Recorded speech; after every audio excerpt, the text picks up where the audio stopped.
The American Academy of Pediatrics today recommended that everyone wear a mask in schools this fall, regardless of their vaccination status, that that's the only way to keep kids safe. The CDC guidance does not go that far. It says if you are vaccinated, you can go without a mask, but locals could decide universal masking.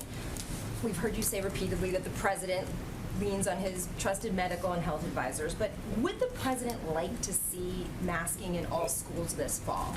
The president's going to rely on the recommendations of the CDC, and also local school districts will make their own decisions based on the publicly available health guidelines. That's always how it's worked, and I think it will continue to work that way moving forward. Today on CNN gave an interview, and he said that these different recommendations, the Pediatric Association, the CDC, local jurisdictions, that these types of recommendations can be confusing because they're conflicting or different in some places. What does the White House say to Americans and to parents who may be confused hearing one thing this morning from the AAP, knowing the CDC has something different? How do you sort through all of that? As a parent myself, it can be confusing. I think we acknowledge that. We rely from the federal government on the guidance of the CDC. That's how we make recommendations on public health issues from the federal government. There will be different decisions made by school districts, just like there will be different decisions made by local communities. We certainly understand and recognize that, but we will continue to rely on the CDC for guidelines and guidance. Go ahead. So now that caseload numbers are rising with the Delta variant, is there something that the Biden administration wished it had done differently to avoid getting to this point, to get us to a better position by now? Well, I don't know that there were many people who were predicting different impacts of different variants over time. I mean, the steps that we took, we ensured there was enough vaccine across the country and in communities to make sure anybody who wanted to get vaccinated could get vaccinated.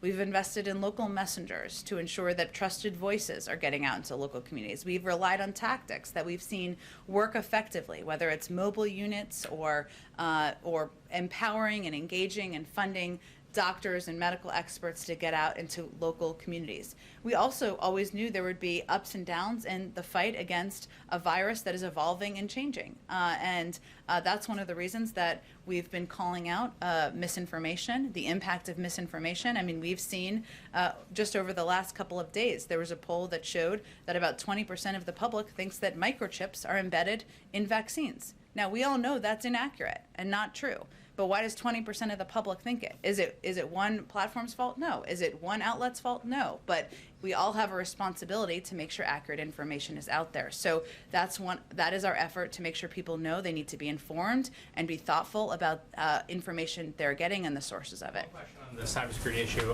Obviously, the attribution to China today of the ransomware attack. Does the United States use ransomware attacks in its cyber offensive programs? I don't have anything about our intelligence or use of cyber actions or intelligence that I'm going to convey from here. Go ahead. Disinformation.